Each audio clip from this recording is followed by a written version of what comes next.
यहाँ से यमदूत लौट कर गए। यमराज से कहा, महाराज आज से आपकी नौकरी बंद। बोले क्यों? बोले आप केवल विवादित जगह पर भेजते हो। क्या हुआ? अजामिल के पास भेजे थे। अरे वहां क्या हुआ? बोले अब बोलिएगा मत। अभी 2-2 हाथ वाले मिलते थे, अब 4 हाथ वाले मिलने लगे हैं। 2 हाथों से हाथ पकड़ लिया, 2 हाथों से कुटाई कर डाली। इसलिए अपन 2-2 हाथ वाले थे तो हम भी 2 हाथ वाले थे, बजती 2-2 हाथ। लेकिन अब तो 4 हाथ वाले मिलने लगे हैं, इसलिए बंद। क्या हुआ? यमदूत ने बताया कि देखो वहां उसने अपने बेटे नारायण को बुलाया। यमराज ने मुंह पर हाथ रखा, चुप चुप चुप चुप चुप चुप। बोले क्यों? बोले मूर्ख,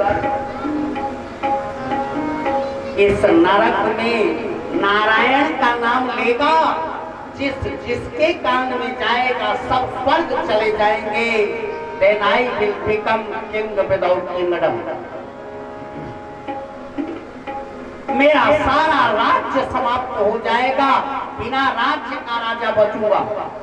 इसलिए काम करो, इस नाम को बंद करो, बोलो मत।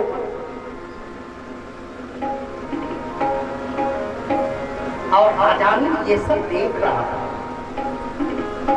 उसने जब देखा, उसने मान लिया कि नहीं, भगवान नाम संकीर्तन करना ही चाहिए। आइए आपके मन का एक गीत सुनवाई देता हूँ, जिसमें आधा अंग्रेजी और आधा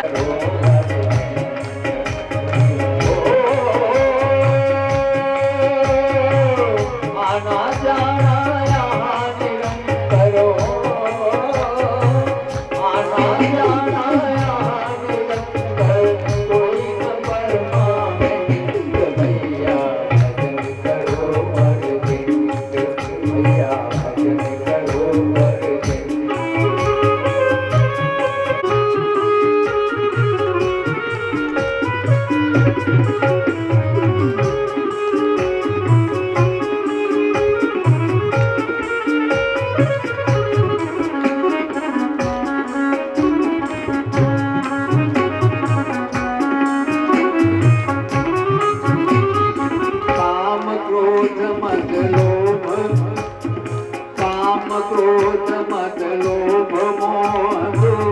लग रहे हैं रेस्टोरेंट, काम क्रोध मद लोभ मोह के लग रहे हैं रेस्टोरेंट।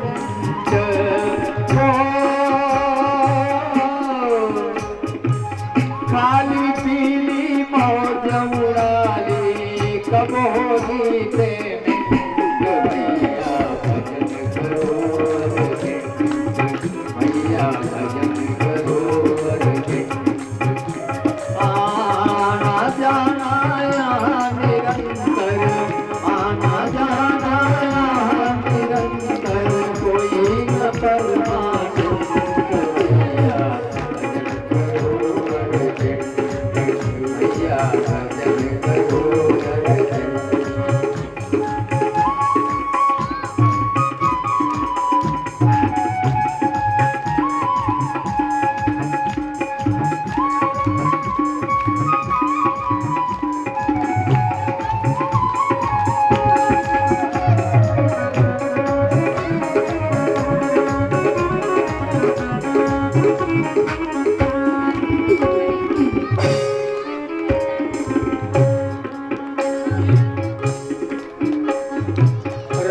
भजन और दान पुण्य मिले,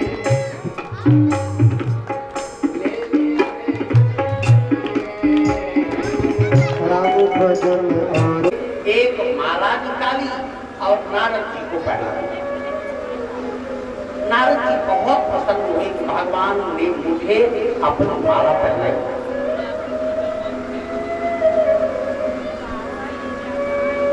वहां से लौटे, रास्ते में देवराज इंद्र अपने ऐरावत हाथी पर चढ़ा चला रहा था। नारद जी ने सोचा, मैं साधु थककर हमसे क्या मतलब, ये माला इंद्र को दिए देता हूं। इंद्र को दे दिया और इंद्र मदिरा पान करके दूसरे मजे में था। उसने माला को पकड़ी, लेकिन बिना प्रणाम किए हाथी के सिर पर रखा। हाथी को हाथी,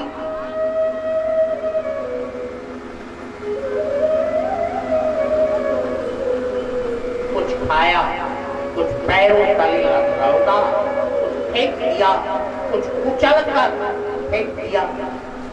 नारद जी थोड़ी दूर गए थे, दुर्वासा से भेंट भी हो गई। दुर्वासा से पूछा, कहां से? बोले, मैं गया था, भगवान नारायण के पास आया, वहां से मैं लौट रहा था। अच्छा, हुआ क्या? माला पहना दी उनको। नारद जी से कैसे रह जाए? उन्होंने कहा, जरा घूम कर देख भी तो लिया करो कि तुम्हारी माला इंद्र के गले में कितनी शोभा पा रही है। दुर्वासा ने लौट कर देखा और ज्यों देखा हृदय सुलग गया। कोई और होता तो और बात थी, दुर्वासा तो दुर्वासा, शाप दे दिया, लक्ष्मीहीन हो जाओ। मोर भगवान की प्रसादी माला को हाथी को पहनाते हो।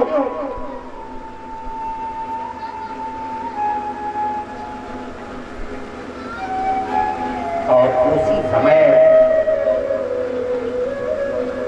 ऐसा शाप मिलते ही जो देवताओं के गुरु थे बृहस्पति, वो कहीं चले गए। क्योंकि जब शराब पीने लगा तो गुरु का भी अपमान कर दिया। गुरु के चले जाने के बाद